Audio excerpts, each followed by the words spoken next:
So, I mean, I think that's a pretty solid segue because I mean, another podcast you were talking about like zero discipline, zero drive, and that day when you went to the gym with a friend is like that's when you was kind of like okay, like you started to get more discipline because you wanted to see some results. You started to get more drive as you started to get more results. So, I want to talk about like how did that then stem into you becoming more so a strategist in hormone development? Sure. So yeah, and discipline's a huge word for me because up until that point, I had zero. That's part of like the whole family story. I typically talk about in interviews is we didn't have any discipline. No one taught us that.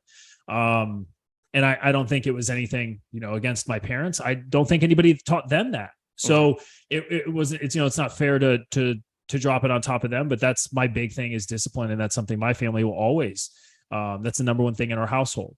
Now, how did it get me to this point? Well, that discipline, like I said earlier, snowballed and compounded. And it took me from a world of, I don't know any other better way to describe it, of partying and wasting time and doing nothing with my life to finding something that I truly loved and believed in, which was the fitness, health, and wellness, world.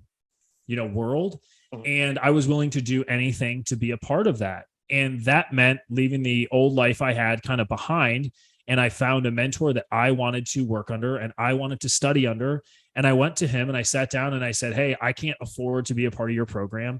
I didn't have any money. So like I couldn't afford to be a part of your program. I can't afford this. I will do whatever it takes. I'll take out your garbage. I'll clean your toilets. I will, literally sweep floors Mhm. for you to just teach me. And that's exactly what I did. I took out his garbage and I cleaned up and I swept floors and I mopped gym floors and I scrubbed barbells. And this gentleman who was an ex-Olympic decathlete taught me what he knew about human performance and athletic development and all this really cool stuff that I loved. And during that process, like sleeping in basements and sleeping with bugs and that was part of the whole process and, making no money.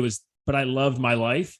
And that taught me that discipline, that work ethic, that integrity that no one else had. And, it Hmm. it rolled over into other businesses where other businesses, that relationship kind of have come to an end from a working relationship, and other businesses picked me up to run their facilities. And before you know them, I was running their facilities and I was being brought into other companies to do focus groups on products and developments. And one thing leads to another. And, um, businesses compound and opportunities come your way. And, um, there's a whole bunch that goes into this story, but I found my way with these products that we had come across out of this small company here in Florida. And I love them. And we use them in every asset and every venture that I had participated in, whether it was professional athletics, collegiate athletics, NFL off season, combine prep, all that fun stuff. And one time I was just like, with one of my now mentors and business partner, we're like, hey, why don't we just do this the right way? And let's just see if they want to sell it.